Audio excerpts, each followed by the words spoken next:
Oke cuy, balik lagi sama gua Gani. Di video sebelumnya kita sudah nyobain power supply dari Thermalright yang 750 watt. Nah, sekarang yang versi 650-nya ya. Ini serinya TRKG 650 watt. Power supply-nya sudah ATX 3.1, teman-teman ya. Dan ini garansinya 5 tahun ya. Dengan harga yang bisa dibilang cukup terjangkau untuk power supply 650 watt, teman-teman ya. Nanti gua akan jajal pakai komponen yang sama seperti kemarin, Ultra 7 265KF sama RTX 5060 Ti 16 GB, teman-teman ya. Kenapa gue lupa lagi ya. Oke, sebelum kita jajal, gue akan ngasih tahu lagi kalau Thermalright sekarang dipegang juga sama distributor Agres, teman-teman ya. Jadi buat teman-teman yang belum tahu, ini sekarang dipegang sama Agres ya.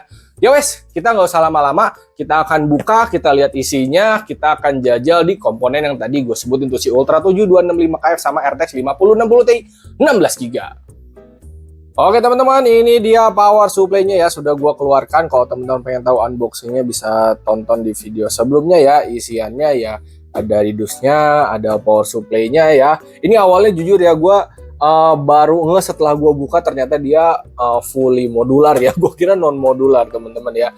Terus ada user guide, ada kabel TIS, ada baut, ada kabel power 24 pin, 8 pin buat CPU atau 8 pin Mobo yang 4+4 2 biji, 8 pin VGA 6+2 2 biji, SATA-nya total ada 8, sama Molex ada 3 ya, isian kabelnya kurang lebih seperti itu. Dan ini untuk harganya ada di 800 ribuan teman-teman ya. Garansinya 5 tahun dari distributor Agres ya. Sekali lagi gua akan ngasih tahu, Thermalright sekarang dipegang sama distributor Agres ya. Dan ini sekarang kita akan pasang ke komponen yang ada di atas ya. Ini B860 Ultra 7 265KF VGA 5060 Ti 16 GB ya. Biasanya gua kalau 650 memang mentoknya sampai 5060 Ti 16 GB. Kalau misalkan teman-teman pengen pakai 5070, enaknya ngambil yang 750 watt. Tapi 650 ini kalau misalkan kalian mau pakai RTX 5070 bisa, cuma harus pakai splitter yang 8 pin ke 12 VPWR yang bawaan VGA-nya. Cuman gue lebih saran yang 750 aja biar nggak pakai splitter. Tapi kalaupun misalkan kalian mau ngambil yang 650 ini buat 5070 ya dia udah bisa teman-teman ya. Dan sekarang kita akan jajal di 5060 Ti 16 GB dan langsung aja ya kita colok-colokin kabel yang akan dipakai untuk testing kali ini ya. Yang dipakainya ini 24 pin, 8 pin VGA, 8 pin motherboard sama SATA. Oke, mari kita colok. Sekarang mari kita colok-colok kabelnya ya. Ini gampang banget teman-teman ya. Oke, udah ada keterangannya. Ini CPU PCIe ya. Ini dia sudah dikasih lubang untuk 12V 2x6 atau 12 VPWR. Cuman kabelnya nggak dapat ya teman-teman ya. Jadi mungkin teman-teman bisa kabelnya beli terpisah yang 12 VPWR ini, lalu kalian pakai untuk RTX nanti 5070 gitu ya, atau 4070. Ini bisa ya. Intinya lubangnya sudah disediakan. Menurut gue ini gokil sih ya. Awalnya gue tuh kaget, gue kira tuh kayak ini mungkin non modular teman-teman.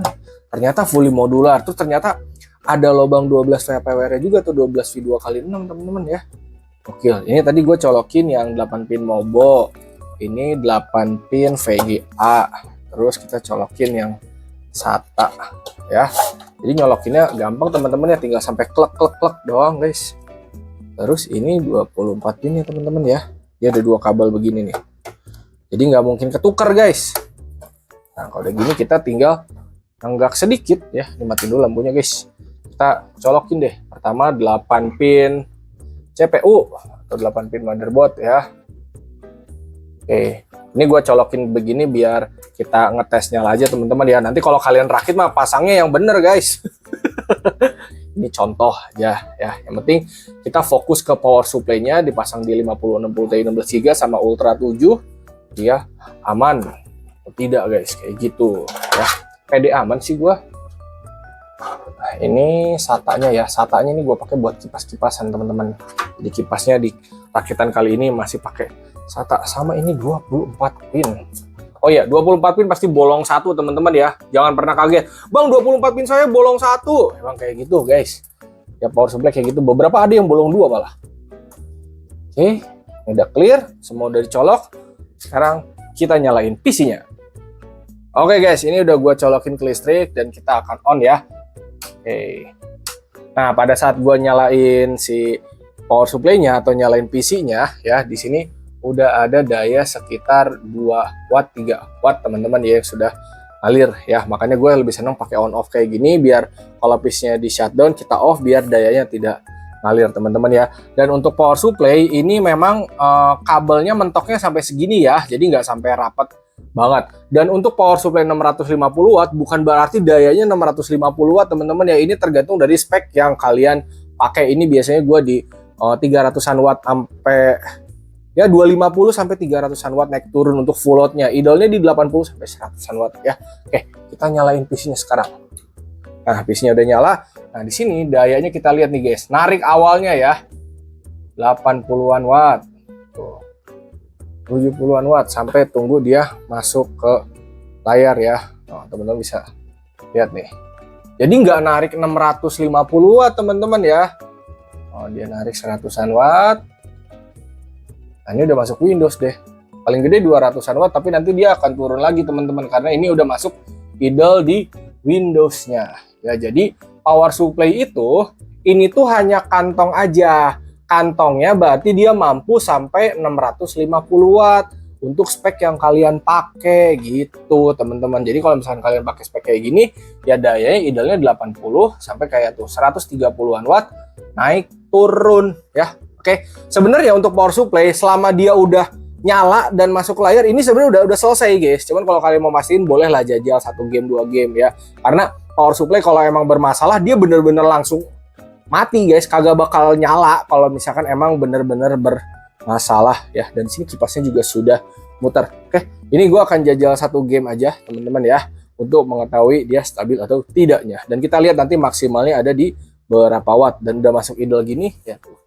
Dia ada di bawah 100 watt, kurang ya 80 90 watt ya, nggak sampai 900 watt, kebelibet saya ngomong. Oke guys, seperti biasa di sini untuk testingnya gue akan pakai Wukong aja ya. Ini untuk baru masuk ke gamenya dayanya 220-an watt naik turun ya. Kita akan jajal di resolusi 2K dengan settingannya ini ray tracing very high. Ini grafik presetnya di cinematic semuanya ya. Ini udah di atas ultra teman-teman ya.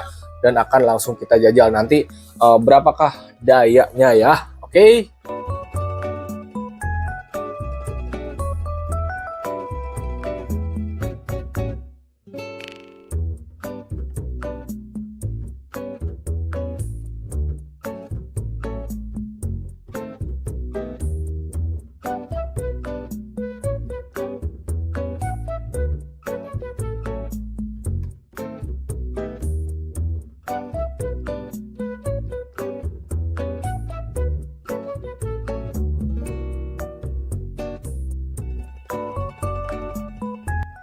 Kita sudah selesai teman-teman ya. Tadi daya tertinggi gue sempat ngeliat sampai 300 watt, tapi langsung turun lagi cuma 1-2 detik doang, langsung turun ke 230-an watt, 250-an watt, tapi stabil di 230-an watt ya. Jadi ini bisa dibilang irit dan efisien ya, karena dia juga udah 80 plus gold kan si power supply-nya. Jadi 650 watt itu bukan berarti dayanya 650 watt teman-teman. Kalau dayanya 650 watt terus ya tekor guys ya. Ini di menu ada di 200-an watt. Ini kalau kita quit game ya, nanti dia akan turun lagi guys ke 100-an watt. Naik turun ya 80 sampai 100-an watt nih. Tuh dia langsung turun lagi tuh ke 100, ke 90, nanti ke 80, naik lagi ke 100-an watt. Pokoknya naik turun segitu ya kalau untuk idle-nya ya. Jadi overall ini udah cakep banget. Kalau misalkan teman-teman mau ngangkut, gas aja ya. Dia garansinya panjang, udah 5 tahun. Garansi dari Agres juga. Ya, dan dia udah full modular ketika yang lain masih non modular, ini udah full modular dan dia balik lagi udah punya bekal lobang atau port untuk 12 VHPWR atau 12 V 2x6 teman-teman. Jadi opsi buat upgrade masa depannya udah enak, dan ini dipasang di 5060 Ti 16 GB aman. Jadi kalau kalian pakai 4060 ya udah ini kicep gitu, enak ya. Oke, segitu aja dari gue. Kalau teman-teman minat, linknya gue drop di deskripsi ya. Hatur nuhun, terima kasih dan thank you. Semoga bermanfaat.